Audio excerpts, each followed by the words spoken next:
Olá pessoal, nesse vídeo eu vou mostrar para vocês como criar um formulário mestre detalhe de vendas pelo Studio.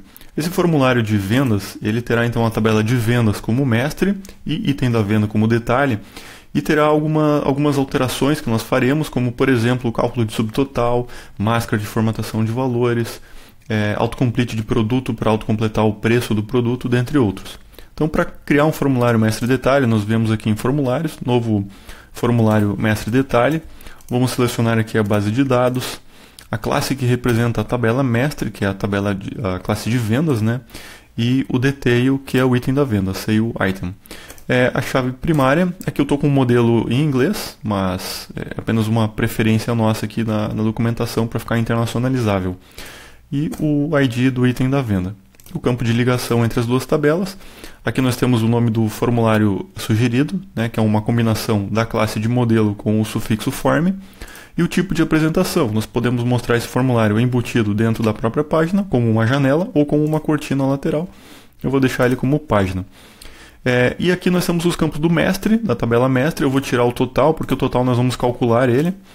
Vou botar o código do cliente um pouco mais para cima. Nós vamos ter a data, que vai usar o componente tDate, e a observação que vai usar o componente tText. O código do cliente ele vai usar o componente dbUnixSearch, que é um componente que busca registros com base na digitação numa tabela relacionada e traz sempre o ID daquele registro. E nos details nós também vamos excluir o total, que vai ser calculado automaticamente. Vou passar o produto para cima, depois a quantidade. Então nós vamos ter o código do produto, a quantidade, o preço de venda e o desconto.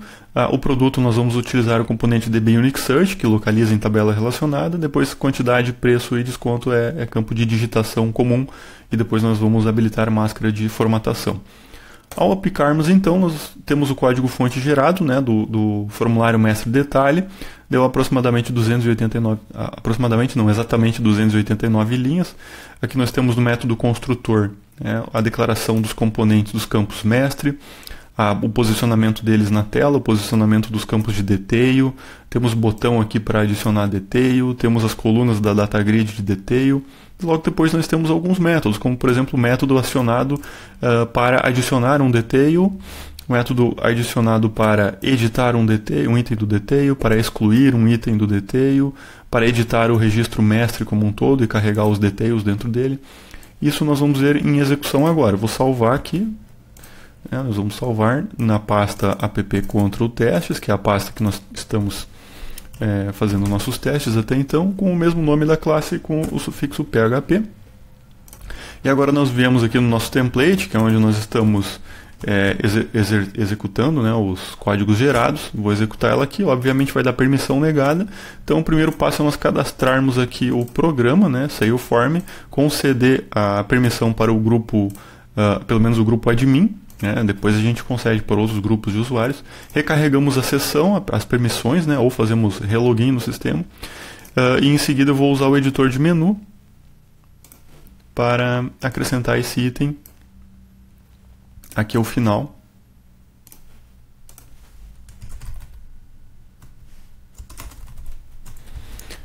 Obviamente o formulário de vendas nós não vamos deixar diretamente do menu, depois eu vou colocar a data grid, mas por enquanto para fins de testes é interessante.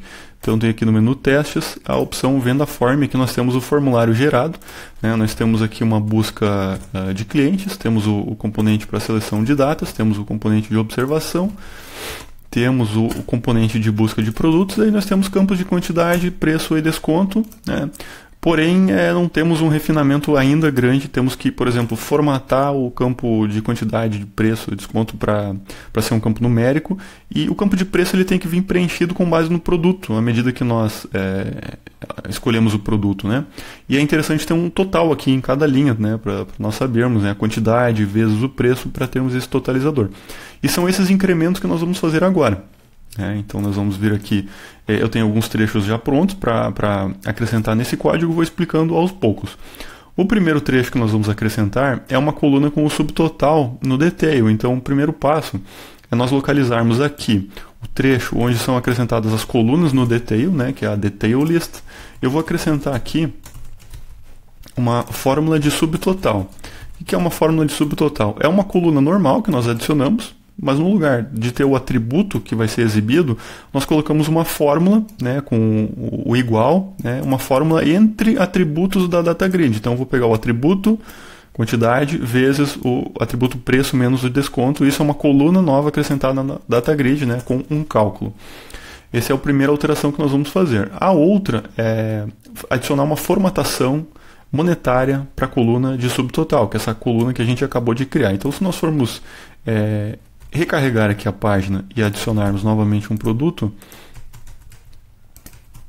né, nós vamos ver que o subtotal já está funcionando, mas ele não tem formatação monetária. Então eu vou copiar aqui um outro trechinho, que é o seguinte: nós vamos criar uma função anônima chamada formatValue, que ela verifica se o valor é numérico. Ela usa a number format do PHP, é uma função de formatação com o sinal monetário na frente, e em seguida nós jogamos essa função, definimos ela como sendo a função de transformação da coluna ST, que é a coluna subtotal. Então subtotal set transformer, essa função aqui.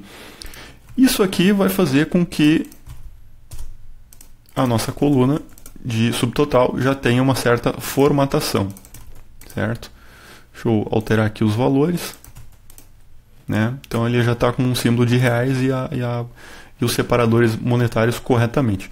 Uma outra melhoria que nós temos que fazer nesse programa é o seguinte: na data grid de details não temos o nome do produto, nós temos a busca de produto aqui, né, à medida que nós acrescentamos, mas ele não tem a descrição aqui no detail. Então eu vou acrescentar aqui um trecho que vai acrescentar uma coluna nova na data grid baseado no ID do produto. Então, na verdade, eu estou adicionando uma coluna que tem o ID do produto, né? Eu estou dizendo que essa coluna é a coluna PI, né? Eu chamei de PI de Product Identification, mas poderia ser qualquer nome. Em cima dessa coluna que tem a identificação do produto, eu aplico uma função de transformação que vai lá na classe de produto e chama o método findInTransaction, que busca aquele produto com aquele ID na transação, né, na base chamada tutor, que é a base de exemplos que nós temos, e retorna a descrição daquele produto. Então é uma única linha que busca, né, eu poderia até substituir value aqui por ID, né, que é o ID do produto, na verdade, que está sendo buscado. Busca aquele produto com base naquele campo, né, que é o Product ID, e retorna a descrição. Então eu vou salvar, vamos recarregar aqui a página. Adicionei o produto, está aqui a coluna com a identificação do produto. Eu só vou alterar agora para colocar ela numa posição mais para frente, de preferência logo depois do código do produto. Vamos ver se deu certo. Localizei o produto. Ok, né? Temos o código, temos a descrição e depois a quantidade, o preço e o desconto e assim por diante. Agora nós temos que fazer algumas alterações. Por exemplo, ao salvar esse mestre detalhe, eu tenho que atualizar os totais. Então eu tenho um método onSave. Vamos localizar aqui o onSave, edit onSave. O onSave é um método que ele grava a venda e os itens, né? Tem um for-each aqui para gravar os itens da venda. Então o que eu tenho que fazer? Para cada item vendido, tem um código aqui que eu vou mostrar para vocês. Para cada item vendido do detail, eu tenho que atualizar o total dele. Então o total vai ser igual ao detail vezes o preço menos o desconto. Então estou atualizando o atributo total antes do detail ser gravado. Além disso, depois dos details, dentro do detail, eu também vou aproveitar para somar o total no master. Então estou gerando um atributo de total no registro mestre, né? Obviamente, como eu estou alterando ele, eu tenho que vou gravar o mestre aqui no final, né? Ele já tinha uma alteração no início, agora alterei ele novamente, gravo o mestre. Então isso significa que quando eu gravar o dado, né, eu vou ter o total da linha e o total do pedido como um todo, né? Outra melhoria que eu tenho que fazer é a seguinte: quando eu busco aqui o produto, eu tenho que autocompletar o preço dele, né? Então é isso que nós vamos fazer agora. Uma linha que vai executar um método, um evento, né, de troca de valor.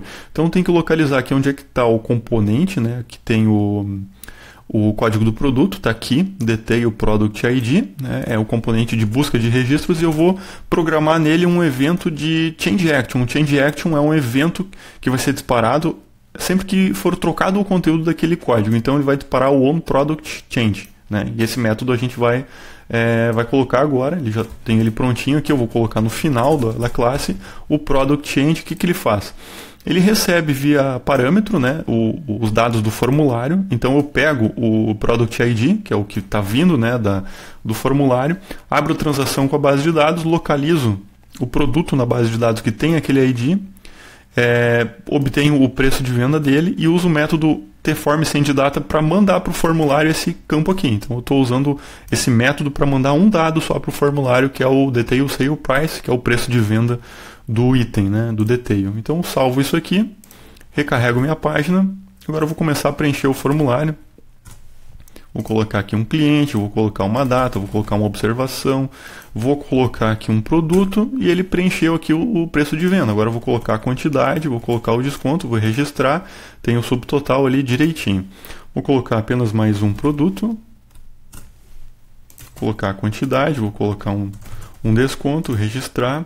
Então eu tenho os dados do registro mestre e 2 itens no detail preenchidos. Agora eu vou salvar essa venda, a venda foi salva, para testar se ela foi gravada com sucesso. Bom, depois nós vamos ter uma data grid para edição de venda, né, e tudo mais. Mas por enquanto eu vou acionar o método de edição aqui pela URL, passando a chave do registro, que é essa 21 aqui. Só para mostrar para vocês que a tela está trocando mesmo, eu vou editar a venda 1, né, que é uma venda coincidentemente para a mesma pessoa, mas com outros produtos, e agora eu vou editar essa que nós acabamos de gravar, e aí está ela, com o cliente, a data e o monitor e a câmera, que foram os 2 itens que nós adicionamos. A qualquer momento podemos clicar no editar, os dados vêm aqui para cima, nós podemos vir aqui e fazer alteração, né, alterar o dado da data grid, excluir um item e salvar de novo aquela venda. Então essa é a funcionalidade do formulário mestre de detalhe para fazer uma tela de venda com o item da venda. Né? Em seguida nós vamos fazer a data grid, né, para gerenciar essas vendas, então também um formulário de consulta.